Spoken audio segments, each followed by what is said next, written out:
Welcome back to Chaotic Insights, where I break down the TV show Chaotic, and today we'll be talking about episode 16, Fallen Hero. So, grab a snack, start your laundry, and we'll dive right in. So, episode summary. We open the show on the real Maxor calling out for interest, and he finds her webbed upside down on a tree. She tells him it's not safe. It's not a trap for me, it's a trap for you. Then Von Blut casts a decomposition music on Maxor, and to Von Blut's disbelief, Maxor wards him off. But now, Interest looks like a scary monster to Maxor. Then we get the theme song. So, after the theme song, Kaz is bummed because Tom isn't hanging out at Chaotic anymore, and he's missing matches. Clay calls Tom a chicken because he won't play without his Maxor, and that motivates Kaz to confront Tom in the real world. And Tom says he'll give it one more chance. So Kaz and Tom set off on an adventure to try to scan Maxor. They visit Bodil, who blabs that the only person who knows where Maxor is Interest. And so then they visit Zalek because Zalek is Interest's bestie, and they scan him and go to the Betadrome to try to access his memories. Tom, as Zalek, has a vision of a bird-shaped tree in the Gloomuck Swamp, so they go there and find Maxor. Then Tom gets a scan of Maxor, and Maxor finds out which music Von Blut used, and then he sets off on his own for the sake of the overworld. And that's the plot we're working with. So, analysis. This is really the first overarching story that is Param focused that we get in Chaotic, because Maxor is really the central character of the story and not the Chaotic players. The Chaotic players are more detectives trying to find out what happened to Maxor, and like Tom is wrapped up in his own arc with his relationship to the Maxor card. So we're kind of ongoing Tom's relationship with he had Maxor, then he lost Maxor, and he's still dealing with that issue, whereas now we're starting a story for the real Maxor to learn more about him. And I think it's noteworthy that this episode is the first to establish that overarching Param story, and that's what it's really doing, is it's laying exposition for this storyline for the later episodes that will circle back and continue it. And Chaotic likes to do this for some reason. They separate the story arcs with like standalone episodes in between, and it may show the passage of time or make it a more complex or rewarding viewing experience. But it's just something that I find unusual across comparable shows in the genre. Like typically, standalone episodes are the standard, and then maybe there's an overarching story or like a complex story that's in a two-part episode, but they're not like spread apart with individual episodes in between like the way Chaotic does it. I think it's unique to the Chaotic story structure. But this episode is mostly exposition for the Maxor story, and they throw us a bone by seemingly completing Tom's quest for a Maxor scan.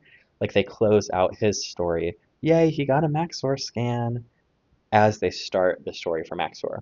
And that's how it appears, but as we know, because we've seen the show before, not necessarily true. There's still more story to come. Now, it is interesting to note that this episode breaks the formula they've set up so far for episodes, and that formula is to include a meaningful chaotic battle. Not necessarily meaningful, but to include a chaotic battle.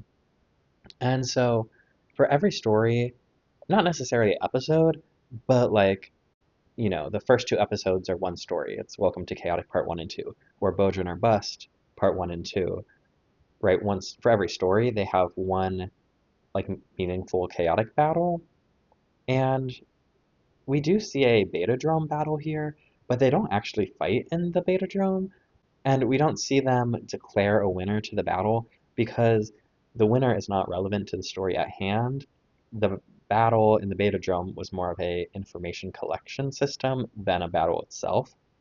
Now, when you really slow it down and you like watch it, Kaor does get coded first, so we have to give the win to Tom on our spreadsheet. But it's just like there's no reason for us as an audience to perceive that as a chaotic battle. And they break that formula because this is a param focused story. Like chaotic matches don't actually matter to the creatures, so a battle wouldn't be relevant to their development at all. So we don't need a battle. You see where I'm going with that? Now, I will point out we don't get a full battle in every episode. I'm thinking the Danian episode, we see like the end of a battle, but we still get some action and a winner. We still get a declaration of a winner and some kind of like arc in that way. So I think this episode is unique. And I also think it's interesting how and why this is the episode that breaks that expectation. This is an episode that breaks the formula because it's the first episode to really dive into a param creature and not the chaotic players. Now, we do see a real world 6v6 match with cards, so perhaps that replaces our time that we would have had a chaotic battle in the dromes was what we got with the cards. And I don't think it's the same. Like, I'm not the biggest fan of when they show cards in the real world, not because of any reason. I just think there's less, like, the visual storytelling medium that is television, playing with cards is not the same level of visual excitement. But the 6v6 match with cards demonstrates some game mechanics of the card game, and it also serves as like an advertisement or reminder that you can buy these cards in real life and play with these cards. Like you can play the game with the cards, even though you can't play the game in the dromes. And so it motivates you to be similar to the characters playing the game by buying the cards. So maybe that's why I feel off put, is because it feels like an ad to some extent. This is sponsored content by Chaotic Cards. Now, who's to say? But in the 6v6 match, we do get some flirting. Flirting is rare in the Chaotic show, but this is one of the instances we see it. And it's interesting. I don't think Tom is particularly good at flirting. Like, the girl here is doing a lot of the heavy lifting, but, it's fun, it's flirty, they're laughing. And I do think it's interesting how the feminine character is designed to help reinforce the flirtatious nature of their interaction.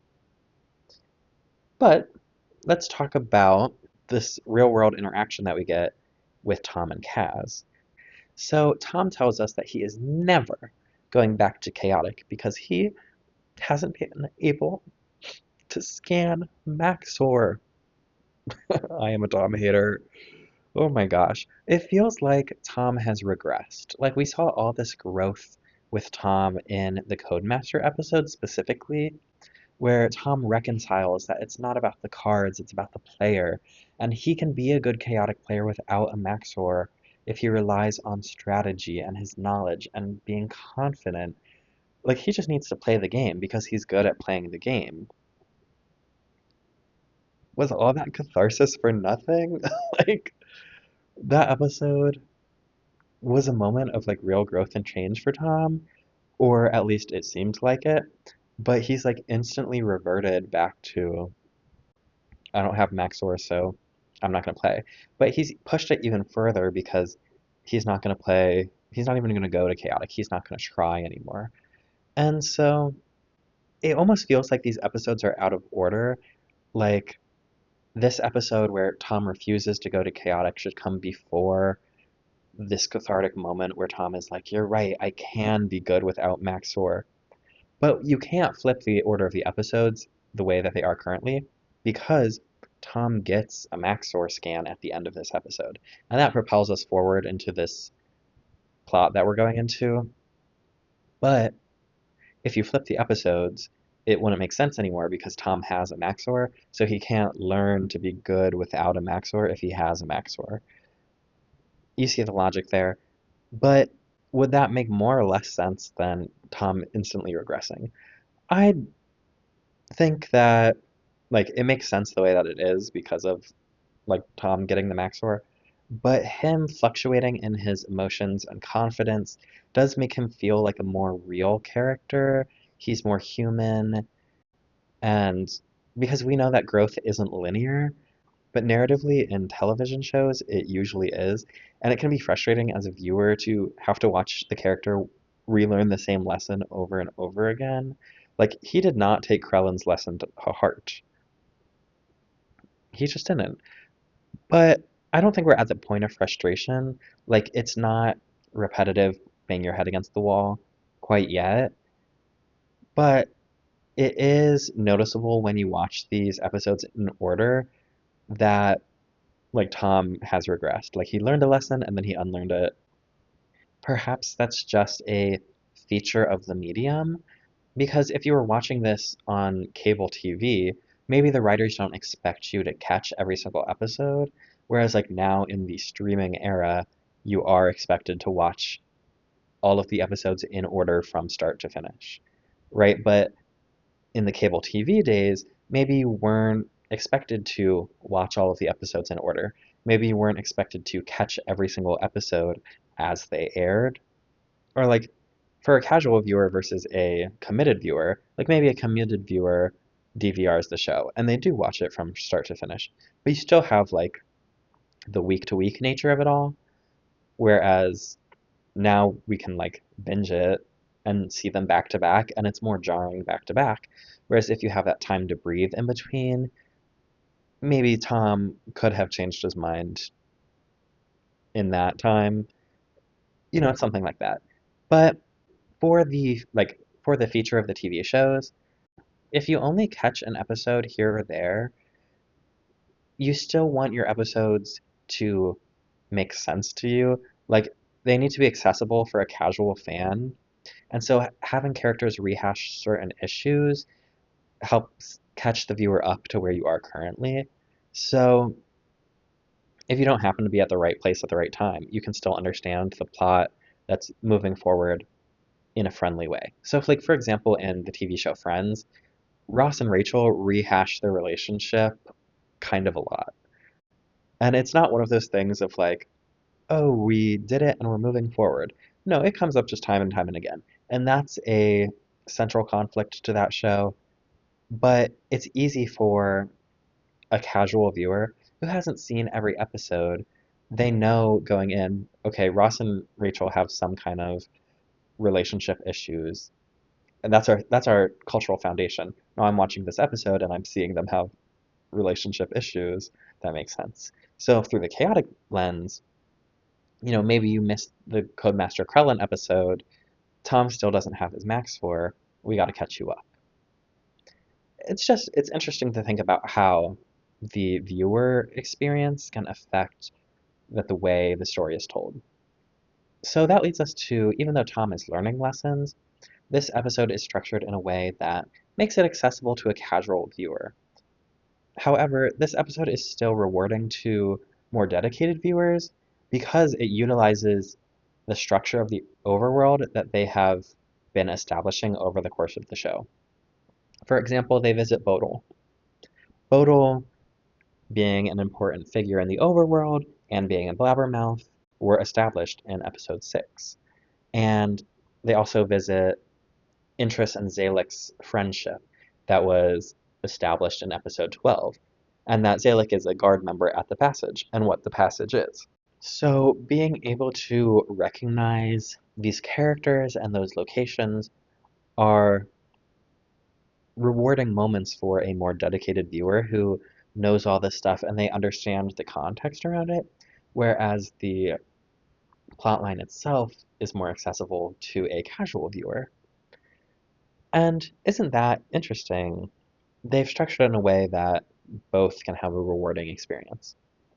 Now, we do get some more characterization of Maxor the real Param version of Maxwell in this episode, he feels responsibility for the overworld. Good, because he's the leader of the overworld. But he feels like leading the overworld is a weight that he has to bear by himself, and he's unwilling to ask for help. He's kind of hyper independent when it comes to his own issues, that he doesn't want to burden anybody else or like disseminate information that could be harmful to the overworld. He's keeping his cards close to his chest. But he feels burdened by this responsibility that he's been cursed with a music, and he's unwilling to share that load, even to his own benefit. Like, I think interests being able to help him do research would have made that more efficient, and they would have maybe been able to learn more than Maxwell does. So that's fun. And Maxwell is also a scholar, we get that. He's reading these ancient texts and doing research, and he's capable of doing that even with the decomposition music that has been cast upon him. But alas, whatever decomposition is doing to him, we don't get to know in this episode. That's not information they share. We just know that it will impact the fate of the overworld. Dramatic. And it'll have devastating effects. Like, we kind of get that sprinkling of when Maxwell leaves. We're like, oh, this will have devastating effects. So, you gotta tune in to learn more, I suppose. That's my analysis for this episode. Let's move on to lore. So, let's talk about geography.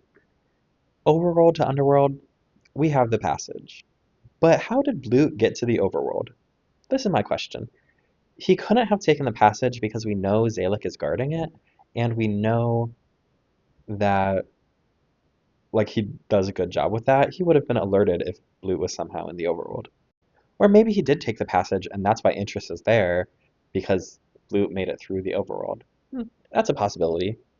But what I have in my notes is I think we can infer that there are multiple points of entry to the overworld from the underworld, and that is confirmed from episode 2, I believe, when we have Nauthilax coming up through Lake Kenepo. And so that shows that like there are different ways that you can get from the underworld to the overworld and vice versa. But it really makes me wonder like how did Blute get up there? And why is that entry point not heavily guarded? Or is that just not relevant information to the story at hand? Did he take the passage? He could fly right up. I don't know. But I think, like, in the world building of it all, it makes sense for there to be different routes. Now, on to this episode elaborates on tapping into a character in the drone. And it's more than just like tapping into their abilities or tapping into their knowledge base, but in this episode, we really explore tapping into a creature's memories that I don't think we've elaborated on before. And that's interesting because here we have an example of Tom and Kaz explicitly manipulating this game mechanic for their benefit in the game behind the game. Like they're using the game to benefit the game behind the game, to therefore benefit their game. Whoa. But they tried tapping into Zalek's memories for information on their scan quest. Which makes me question why don't other people do this? You know, it seems like not a lot of people are using this strategy to acquire information. Maybe our group here is just more dedicated in exploring Param than your average chaotic player. But if they're trying to tap into Zalek's memories, my question is, why did Kaz choose Kaor for the beta drum? Like, shouldn't he have been tricky and strategic and picked maybe Interest or another character that would help better trigger Zalek's memories? But I think it goes to show that Tom is most comfortable in Kaor's body and that, you know, Kaor is his most used creature, it's his favorite creature. If he has the choice to just be in a creature, he's going to choose Kaor rather than being tricky and strategic and trying to help Tom conjure these memories. He's just like, I'm going to be a creature, I'm going to be Kaor. Sure, why not? You know? But this beta drum match, I think, really tells us a lot about Chaotic through the mechanics and the culture. And so the mechanics is one, tapping into not only the creature's abilities and the creature's knowledge base, like, how to do an attack. Like, you can only do the attacks that that creature knows, but really tapping into memory specifically. So that's interesting. But it also tells us a little bit about locations, and this is what I really want to deep dive into, because I think this is fascinating, maybe, perhaps. But they choose a location for this Betadrome match that is a room. It's just a room. Now, it's a room in a building, and that building's in a city, and that city is in a location that's on Param. You know what I mean? Like, the size and scale of this location fascinates me. And so, what dictates a location scan? This is my question. What dictates a location scan? Like, if you're intending to scan a room or a building or a city, and is that based on a system? Is there a system in place to, if you scan a room or the building or the city, or is it just based on like colloquial terminology? Like, say if I was at Versailles in France, could I just scan the Hall of Mirrors and the Hall of Mirrors is my location? Or am I scanning Versailles versus like, could I scan the Hall of Mirrors? Could I scan the gardens? Or am I just scanning Versailles as a location? Or am I scanning like the city? These are questions, And how would a scanner separate that? Like, is it just by what you point at? Is there some kind of technological component behind it for figuring it out? And like, I think if I was at Versailles, I think separating like the Hall of Mirrors from, say, the gardens, I think that makes sense because the gardens are one huge, and the Hall of Mirrors is also pretty large. Like, they're notable locations that they, both have their own name, So colloquially, if I'm talking about the Hall of Mirrors, I'm talking about Versailles. And if I'm talking about the Versailles Gardens, I'm talking about the Versailles Gardens. Versus if I just said like Versailles, that encapsulates the whole building and grounds. Can I scan both the room, go back, upload it, go back, and then scan the whole building? Like, are those two separate scans? Would those have two separate artworks? I think is interesting. Like, I know you can have one location in different conditions, you know, forest of life at whatever it is when nothing's invisible or whatever it is, you know, doors of the deep mind, open doors of the deep mind. There's variation in scans, but variation in the same location, but at scale. That's intriguing to me. And so, like, we know Kiru City is a location. So,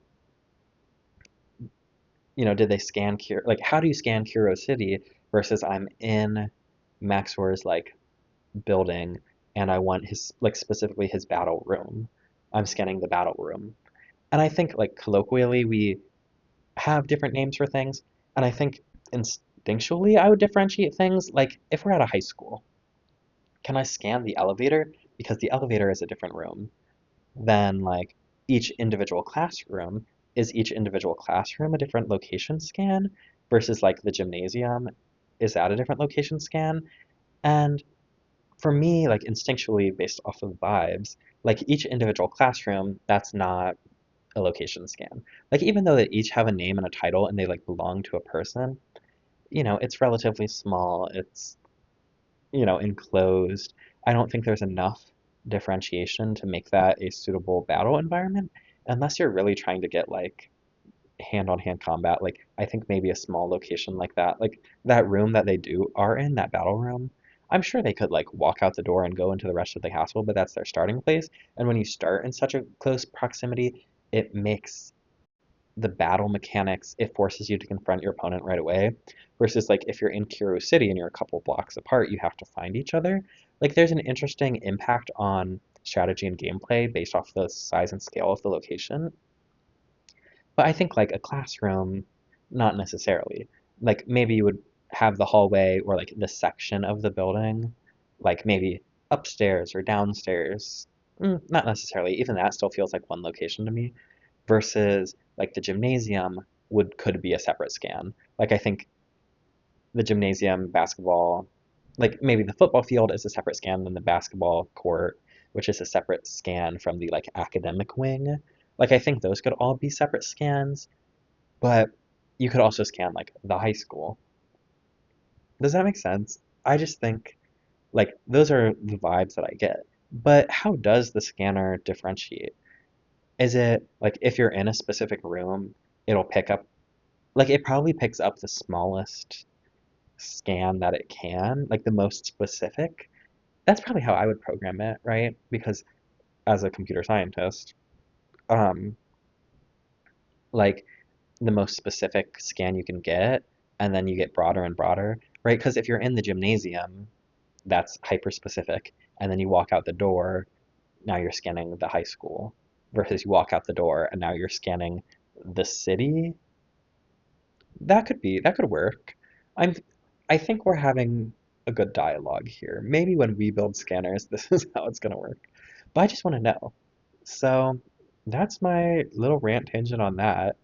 I like it's just a question that this episode brings up that I think is fascinating. And I don't know if talked about this before. I might have, but so the other thing that this Betadrome battle establishes is something about chaotic culture that we haven't gotten before. Because, nobody's used the strategy of non-battling in a battle before.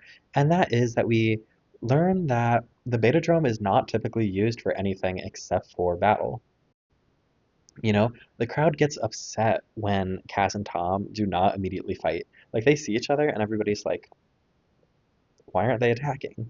And so I think that means that we can extrapolate that it's frowned upon to use the Betadrome for information or exploration. Like, you can't just go to the Betadrome and be like, I'm gonna explore this location and learn and familiarize myself. Or like, I'm gonna try out a piece of battle gear and just press every button and see what it does.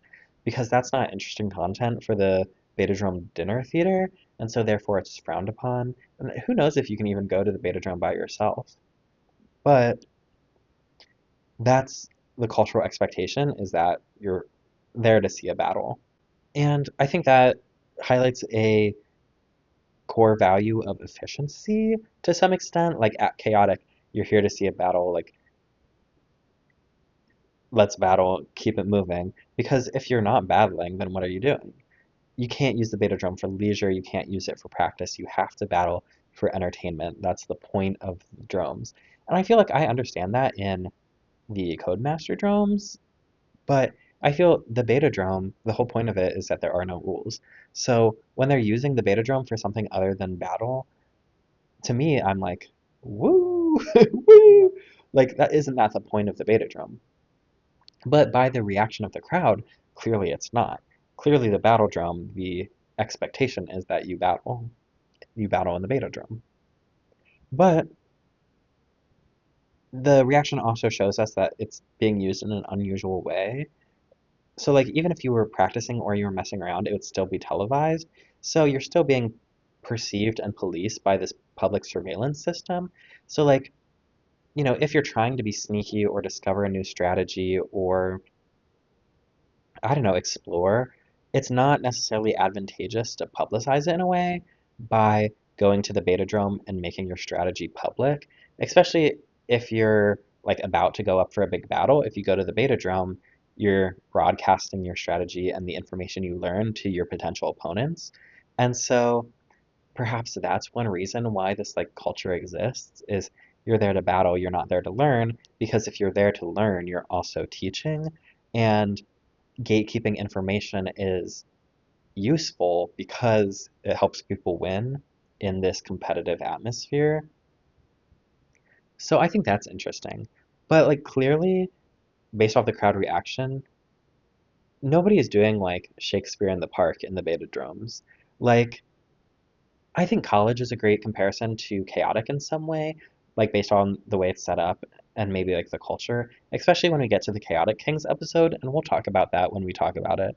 But here's my point. if there are theater kids on Roblox doing Shakespeare in Roblox, they're there recreating all of the sets and blocking to Six the Musical, doing like live performances of Wicked on Roblox, certainly you would have certainly you would be having theater kids in the beta dromes either like LARPing or doing improv or putting together some kind of productions, casting Seussical with the creatures from Param. Like this is just a culture that I think would exist. And maybe, maybe they designed the codes to come to Chaotic to specifically weed out the theater kids. Like let's filter that out so that we don't have Shakespeare in the park in the in the Riverlands, Or The Tempest. Ugh, wouldn't that be so fun? The Tempest in the Riverlands come by Friday at 3 in the Betadrome. Like, I can just see a poster for that. But that's not, that's not what's happening. So I think that's because the cultural expectation of the dromes is reserved for battle, and so it deters other art forms from expanding into the space, and maybe there's a relative newness to chaotic, and so maybe these artistic expressions have not become developed or like practiced. But I do think in order to have culture, you have to have some kind of shared art form. And I suppose like battling in their public coliseums does contribute to that in some kind of way. Like it is a public performance, is theater to some extent. Like what is a battle except for improv? That feels controversial. But like I just see the vision. Like not that I'm not a Roblox person, but I've seen those TikToks. And so I just think it would be happening. But that's the lore, that's the world building we get in this episode is by the crowd's reaction. If you're not battling, what are you doing? What are you doing? And so, no art, no musicals, no theater, no improv in the beta drums. None of it. Now, on to our next topic, which is that we established that the mud from Gloomux Swamp does not port back to the port court with the players. And that circles back to our conversation in, I think, another episode about can you transport param objects with your scanner, and especially not to chaotic. And so if we're counting mud as an object, then the answer is like surely no, you cannot bring mud back with you to chaotic. But alas, can you transport it from location to location? I'm not necessarily sure. That doesn't prove any points in that arena. So Kaz does have a moment where he's like, my mom would be so mad at me for getting these shoes dirty. And me, I'm like, why are you concerned? Because that mud's not going to come back with you. And later, it surely doesn't. Like, it surely does not come back with you. You even notate that. So why are you concerned about your mom being mad at you for these shoes when you know they're going to be squeaky clean in the real world? And perhaps he just wanted to talk about his mom. Maybe he was, establishing backstory for himself. But either way, the mud does not come back to chaotic. That's all I got for lore. On to fun facts and other notes. Um, Fun fact, Clay takes Kaz's drink. Is that true evil? Who's to say? We also get a little bit on ancient music texts. No notes really, just that they exist. And like there's their own like writing notation system that we get hints of on these papers, on these texts. But we don't really get anything about music except that they are of an ancient nature and there are texts written about them, some kind of documentation system about them, and that their origins are still unknown.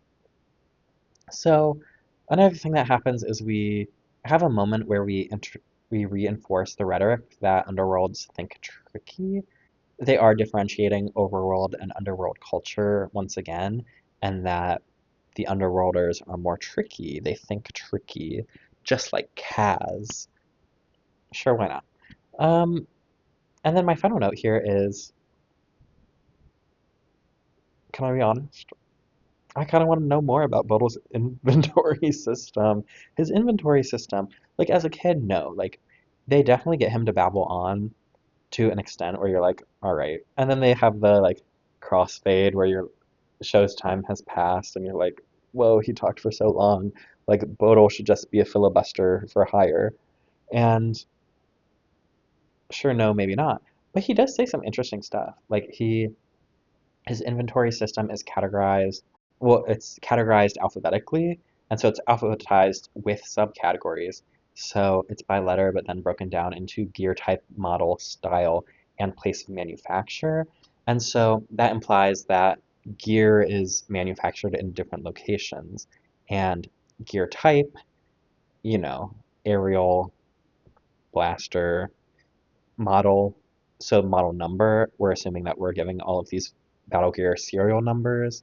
That's interesting. Style, I'm not necessarily sure what that's supposed to mean. Like, is it a neo-Gothic piece of Battle Gear? I'm sure that's not what he's referring to. You know, is it, is it modernism? Is it neoclassicism? Who's to say? I think that's not what he's referring to. Style, maybe. Like, what's the difference between gear type and style? We could get into it, but I think it's interesting how that's how Bodil breaks down his inventory system. And then we also get a little bit about how gears and or parts warp, especially for aerial battle gear, and he references a specific one.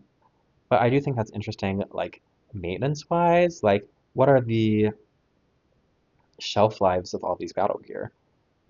Do they need maintenance? It seems like surely they do, but it's just interesting. I wanted to note that we got some of that information. So my final thoughts on the episode are, no offense, this isn't my favorite episode. I think it's definitely down there for sure in terms of my ranking, not at the top of my rankings. It's down there. But I just don't think it has a satisfying emotional arc.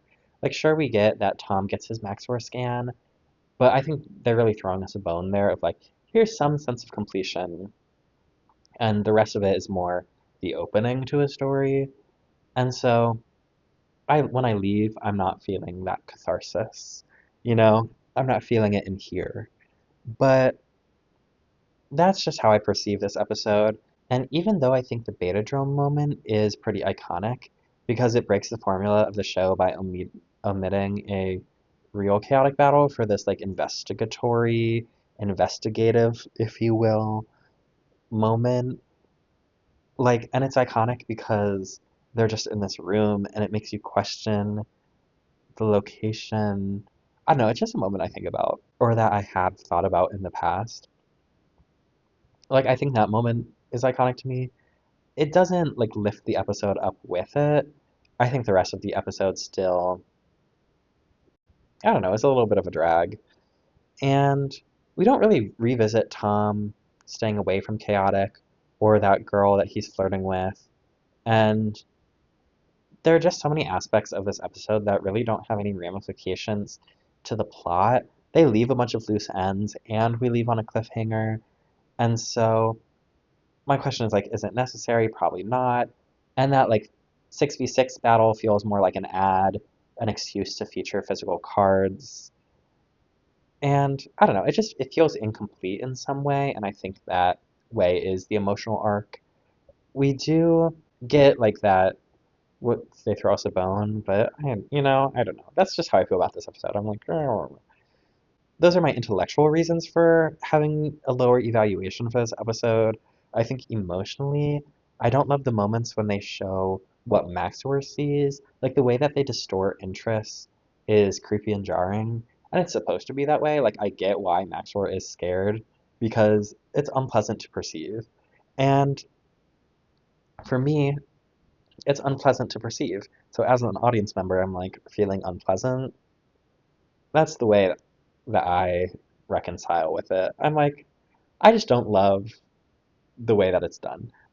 And I do understand the artistic merit behind it. Like it looks creepy, it looks weird. There's the filter. I understand it as a narrative device intellectually, but like I don't know, it creeps me out. And that's kind of all there is to that. Also, where is Sarah? Sarah the icon. I just thought about that. Where is she? Like, I think she would maybe make this episode better with her humor and sarcasm, but she's just missing, and like, that's fine. But those are my thoughts.